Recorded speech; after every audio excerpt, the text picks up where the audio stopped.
James Madison. Get up. Get up. Get up. Get up. Get up. Get up. Get up. Whoa. Whoa. Back.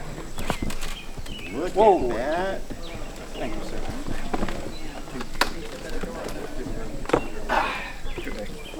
Get up. Hey, everybody. Get up.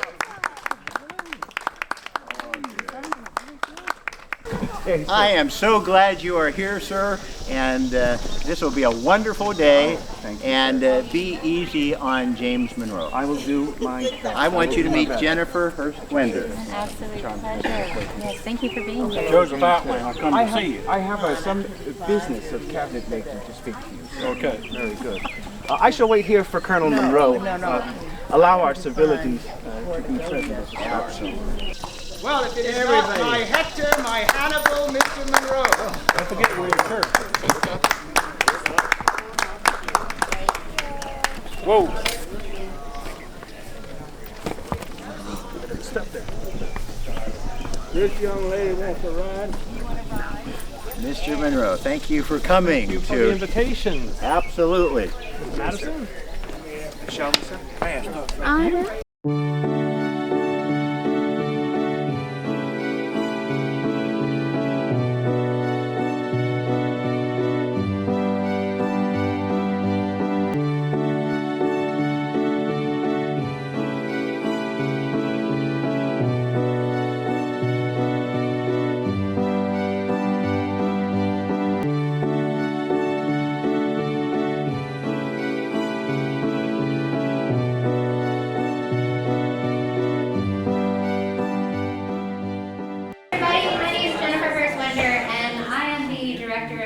Germana, and it is an honor to be here today. I'd like to thank all of you at Hebron, especially Pastor Jim Nisley, and all of our Germana reunion and conference goers.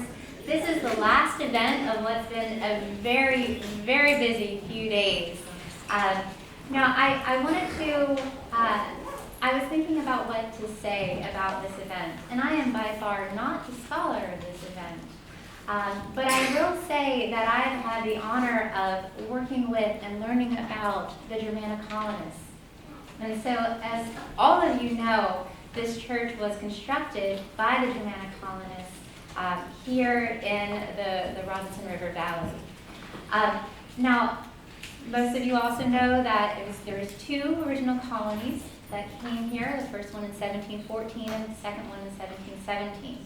The vast majority of the congregants here at Hebron came from that second colony. But just to set the stage a little bit for how important and monumental this debate would have been in 1789, imagine 1714, 1717, Germans coming from their homeland that had been ravaged by war for decades, coming out of what was known as the Little Ice Age, which ruined their crops, coming out of religious persecution in many instances, coming here on a boat that took weeks to a land that was the frontier, not intending for the second colony to actually be the indentured servants that they were forced to be. After 7 years of labor, they left and they went here. They bought land, they became naturalized citizens, they built this church. And then in 1775, many of them became part of the militia. They fought in the Revolutionary War. Many of the congregants that would have been here for this debate actually would have been at the last battle of the American Revolution in 1781 in Yorktown. And that would have only been less than 8 years before they would be witnessing this debate. The Declaration of Independence would have only been signed about 6 months before this debate took place. George Washington would be elected president only a few months later. What the people of Hebron were doing is they were choosing who they were going to vote for to represent them in Congress. And at the time, the ratification of the Constitution was so new, they were still debating whether or not we were going to have a Bill of Rights and what was going to be in it. Now, the result of this election ended up being won by only 300 votes. Now, how much of that was because of the descendants, or because of your ancestors that were in this congregation? It really formed the future of this country. So this debate that we're hearing today that swayed the voters in Hebron really set the course of the nation. And so to be here today as part of the Germana conference, to have all of you, a lot of you who are descended from the people who were here that day, it's extraordinarily powerful, and I'm honored to be here in front of you. And with that, I'd really like to welcome James Madison and James Monroe.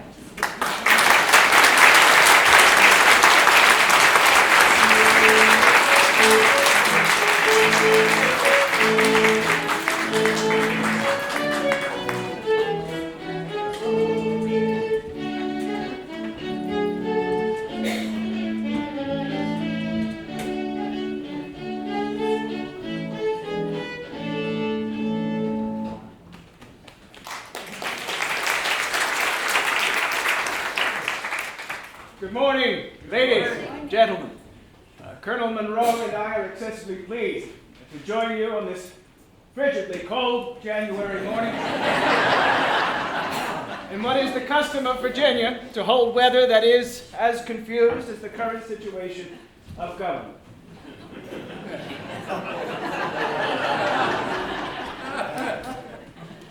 No pun intended. My worthy friends, 13 years ago, we embarked upon a particular experiment. An experiment that philosophy has waited for, an experiment that humanity has sighed for, from the furthest reaches of our common experience. Almost 13 years ago, we resolved unanimously for an independency from Great Britain and reared new political charters, deriving their energy not from the power of kings, of crowns, but rather instead from the legitimate power of the people coming together and endeavoring to govern themselves. A bloody war was fought in pursuit of this singular aspiration and hope, a government derived from the rights of human nature. Many among us still carry the evidence and scars from that late war. And 2 years ago in Philadelphia City, a very different war was waged. A war not of blood, not of blades, but of ideas. A road forward for this infant American experiment. A federal constitution, which in this previous year of 1788 was ratified by the majority of states, and now finds itself endeavoring to equip with, we hope, adequate statesmen. At this present moment, myself, James Madison, and my worthy friend, Colonel James Monroe, are endeavoring to pass through areas that will compose the 6th District of the 1st Congress of the United States. That journey has been hard, but one that we have made together. The frigid cold has made travel very, very difficult. I lost a piece of my nose to frostbite, and, I confess I have suffered, by many instances, by my worthy friend Mr. Monroe's popularity. It is no wonder that when the time came to draw the 1st congressional districts, the Virginia General Assembly ensured that Mr. Monroe's district would be included in mine. Was it the last place we stopped, Colonel Monroe, that I paid for a gentleman to be brought by a sedan chair to hear us speak, and upon speaking, promptly gave his vote to you? Was that a court day in Louisa County? Yes, it was. And so here we are, at this present minute, the two long-standing friends who, despite some political differences, have been thrust into a rivalry to endeavor to earn your vote and your confidence to represent you in the road ahead. We find ourselves, friends, affixed at yet another beginning. And indeed, in America's short history, it is a strange thing to so soon after this egg of independency has been hatched to find ourselves in yet another beginning. Yet we hold at this present moment a hope that in that beginning we may hold the optimism the confidence, and indeed, we hope, the admiration of an enlightened people. We two men are pleased to stand here today to reflect upon our hopes of what this government will be, and indeed, what our hopes for America will be. And with that, I will happily yield the floor to the Well gentleman. played off of the sermon, Mr. You know, I attended every word.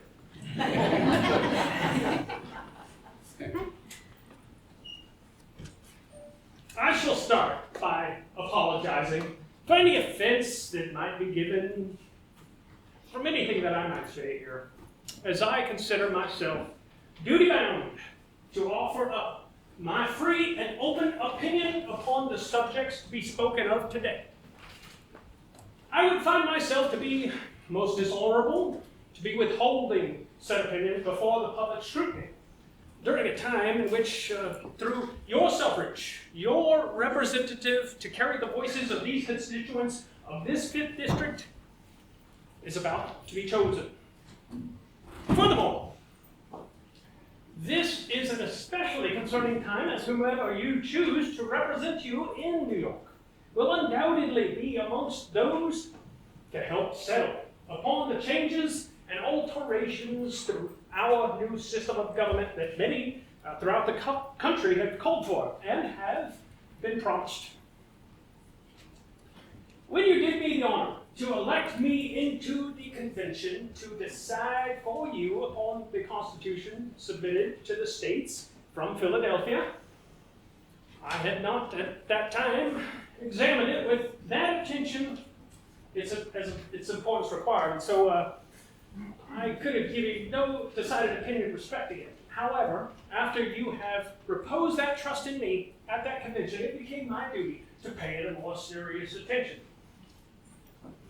Having given it my best investigation that I am capable of, and perhaps informed some measure my opinion of its merits, subject, however, to alterations when I shall see that I am in error, I should think myself unpardonable if I was withholding it all from you, rather than to impose an opinion and thereby risking offense. I should only refer to proposed questions for the public scrutiny by offering up honest questions to which I claim not know the answer. I'll leave the debate into your hands. The root of the word question is quest. So by doing so, my only hope is to take my audience, or anyone listening, on a journey of sorts. And the treasure at the end of this journey together is hopefully an answer to a question, or possibly some movement towards an answer. And in exploring that, an open and honest manner, that we thereby wrestle with our differences in opinion, and thereby hopefully achieve some compromise for the greater good. Furthermore, it should be noted that by inviting you all into this dialogue, the engagement upon these questions is a playful one, not a tyrannical one. To those unfamiliar to me, I am Colonel James Monroe of Spotsylvania County, soon to be of Albemarle County. I should like to think one's reputation equal to the task of convincing you all for your vote. But since many may be unfamiliar, let me begin by making you all aware of my past service to my country and to my state, in hopes that might very well continue. Mine began in the Army during our struggle for independence as a junior officer in the 3rd Virginia Regiment, with whom I saw action at Harlem and Brooklyn, then into New Jersey, Pennsylvania. That following winter, my service was suspended while convalescing from a severe wound sustained during our attack upon Trenton. After a promotion, I continued as a member of General Alexander's military family, taking part in actions in Brandywine, Germantown, and Monmouth, as well as that fateful winter at Valley Forge. Another promotion within a very, very top-heavy army led me back to resume my studies in Williamsburg for the law, where I began reading for the law under Governor Jefferson, after handing him a letter of recommendation from General Washington. He promoted me to lieutenant colonel of Virginia militia and sent me on a special mission to the Carolina. By the war's end, I became a member of the Council of State as a member of the Virginia Assembly and served in the Confederated Congress the following year. Of the events that I have just described, in regards to the late war, though, I was nothing more than a mere youth, and I count for nothing in comparison to those men whose direction the course of our new nation was being steered. Mr. Madison was among them. The most important of my accomplishments today, though, are in that of being a husband and father. While my opponent is a esteemed and wise gentleman, the wisest are not without fault, but may also be prone to error, as we might also find in their products, such as our new form of government. I shouldn't think it necessary to spend much time addressing the need for amendments for the enumeration of our natural rights as recognized by the new government. In this, Mr. Madison and I are in an agreement. We have many examples throughout the globe, which Jefferson is now endeavoring to send to us, being presently adopted, as well as our own Virginia Declaration of Rights, with which to hold up as examples. I should only like to make known to you all that my advocacy for a bill of enumerated rights has been consistent since the document has been held up to the public flag. Prior to its ratification, though, Mr. Madison was opposed to the addition of such amendments, only now conceding to the contrary. I, however, maintain a consistency on the matter. Mr. Madison and I are aware of the power yielded by Virginia's religious dissenters. And by voting together, as you often have, you Lutherans may wield the potential for swaying this election, as has been done in the past, by the Baptists included. So it is unto you all here that we appeal to faith. I shall then, however, spend my limited time questioning just a few of the additional amendments that may be offered up to better maintain the sovereignty of these individual states. The power to impose direct taxation is one issue. Those in the Federalist camp find fault. The demands and the necessities of government are now greater than they will ever be hereafter. because of the expensive war in which we were engaged, which cost us the blood of our best citizens and which ended so gloriously. Are we not at peace with no war on the horizon? The only semblance thereof could possibly be with the Creek nation, far to the southeast, with whom we are currently pursuing a treaty by Benjamin Hawkins, which will inevitably be achieved. Could the impost on imported goods fully fund all legitimate activities of the new government? If it did, there are several other methods of replacing revenue besides resorting to a direct tax. The sale of the great lands to the west and the north, with their navigable rivers, the rich and fertile soils, they would also provide us many revenue streams for this new government. Might the impost and the sale of these western lands be insufficient? Well, the government could secure a loan using these lands as collateral. If funds are still insufficient, could the government not requisition the states? Consider the territory laying between the Atlantic Ocean and the Mississippi. It far exceeds that of the German Empire. It is larger than any territory that ever was under any free form of government. It is too extensive to be governed but by a despotic monarchy.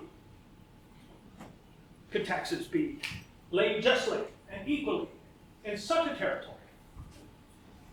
Because if a direct tax on land was imposed, it would cause landholders to suffer, while people engaged in commerce or the arts, they'd be free of paying any tax at all. So, should each person be taxed the same amount individually? Well, if so, large landowners, they wouldn't be paying their fair share. The poor would suffer more for that. Commerce with Spain is another issue. Navigation of the Mississippi. Crucial to the success and happiness of those now settling the territories to the west. It will need to be secured. One should not be relinquished in keeping the other. I myself was paid in Kentucky bounty land for my military service. The sale of this land will allow me to become quite landed in Albemarle County very soon. Should the buyer of this land be denied navigability of the Ohio and the Mississippi rivers? Or should it be fully guaranteed by the government to encourage the settlement of the Northwest Territories? I also believe some alterations to the structure of the executive and electorate system may reduce our potential for foreign interference in our federal elections, as well as restore some of the sovereignty to the states. I, as others have proposed, believe that a popular vote would be more practical. Does the state in which he who holds the office of vice president resides favor the Senate in the case of breaking a tie? As remote as this possibility could be. Does that not give this state give the state 3 senators instead of 2? Should the process of impeachment be strict enough to ensure that the executive could prevent him from becoming a monarch? And how will this be enforced? Of these and other matters that may come to the attention of this new Congress, I should like laid open to debate. More important, let us examine the matters of inquiry, comments, or concerns that may be present here today, so as to let what disparities of opinion between Mr. Madison and I be shown, so as to grant you all the ultimate form of freedom, the freedom of choice. Thank you.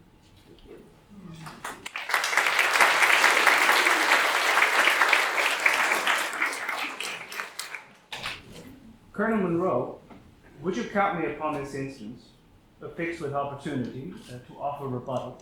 Oh, of course.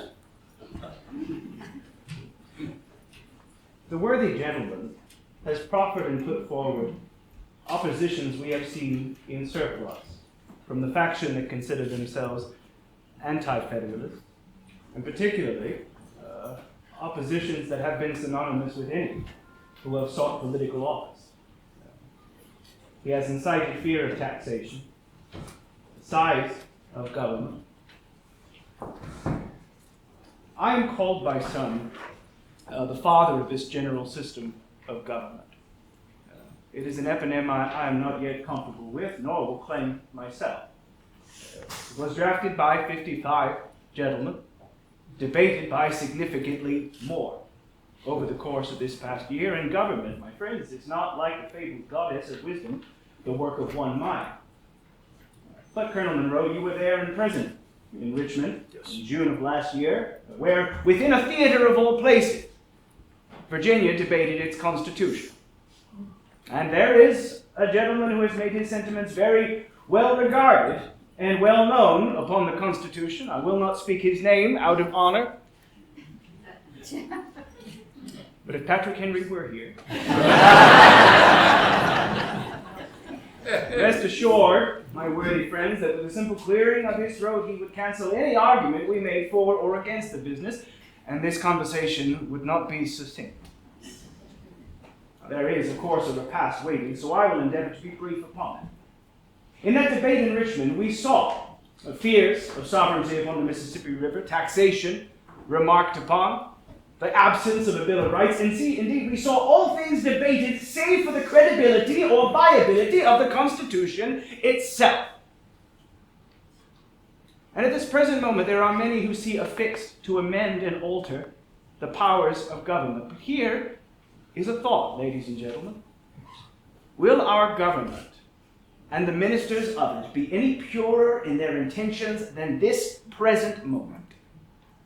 If we accept that a system of government begins to die almost as soon as it is constituted, if we accept that a government grows corrupt over time, if we accept that like the mortal body, en media vitae and morte sumus, in the middle of life we are in death, and we can accept that at least at this moment of invention, those involved with this government will endeavor to move as close in concert as possible. So will these fears that Colonel Monroe proffers and puts forward regarding powers be executed over time? Yes. But what clockmaker, upon constituting his works, will endeavor to perfect the keeping of time before it is allowed to run an hour's length? Now, regarding that which is at present missing under the federal Constitution, the absence of a Bill of Rights, the gentleman proffered and put forward that I was in opposition to it. And there are many who say so, our dear friend Mr. Jefferson in France.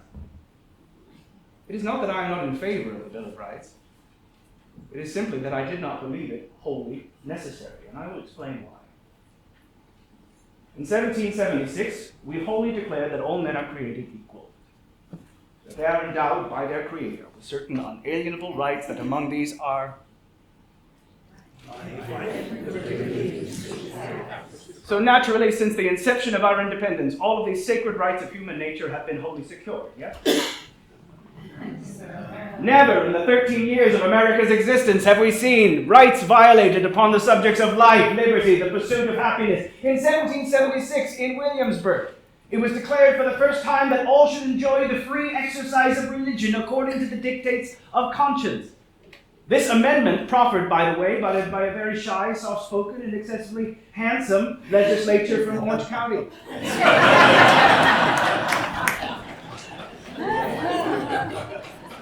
And what have we seen? What have you seen? You followers of the Lutheran faith, have you seen security in your religious opinion? Perhaps more than the Baptists. There are still, Colonel Monroe, certain county jails referred to as Baptist prayer houses. What I will say in regards to where you hold your vote is that in me you will have the greatest defender of your religious liberty, because while yes, my mind has changed and wavered, there is one thing for certain, that since entering into the contemplation of political precepts, I have never deviated from. The human mind is meant to be unshackled. Opinion is meant to be free, and faith, above all else, is the greatest property that can be possessed. I have long supported dissenting faiths, passing Mr. Jefferson's statutes for religious freedom just several years ago, defending religious freedom within the General Assembly of Virginia, and upon election have already offered promise to many supporters whose allegiances have been questioned with my reluctance of a Bill of Rights, that upon election and entrance into Congress, amendments to this Constitution will indeed be put forward to enumerate liberties and, above all, to ensure greater protections upon faith. Here is the reality, ladies and gentlemen. I spoke that this system of government and the ministers of it will never be purer in its intentions than this present moment. We two gentlemen who are standing in opposition of one another will, upon leaving, saddle our horses and travel together in convivial friendship to the next place. There are many who come in a semblance expecting that we ought keep 2 sword lengths apart. I suspect perhaps many of you are disappointed, but we have not. No, in fact, in finding you without a clean shirt this morning. He's actually wearing my shirt right now. Truth be told, he wrote my opening statement. That's what I asked in return for this shirt. It is somewhat tight around the middle, but it is well longer. The truth in faith, my worthy friends, is that wheresoever your vote lies, you may hold the confidence that it rests in the hands of a capable man. It's been said of Colonel Monroe, you may turn him inside out and find nary a blemish, and I, his opponent at this present moment, with nothing great to gain by saying it, will agree. And so wheresoever your vote is placed, worry not about the fear, but rather instead the hope of what may come from this yet to be tested new system of government. Imagine how an experiment of government that many, an experience says is impossible, may yet succeed in this new world of America. Imagine what that may do for your faith, your family, your liberty, and above all, your lives. Friends, we will leave you happily with this.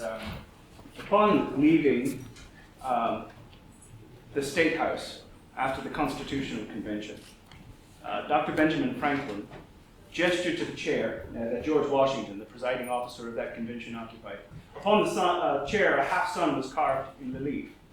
Dr. Franklin said he had deliberated with himself over the course of the convention whether indeed it was a rising sun or a setting sun. He confided at close that it was indeed a rising sun. Dawn, my dear friends, brings with it potential, not certainty. We may be blessed for yet another day, but those days are what we make them.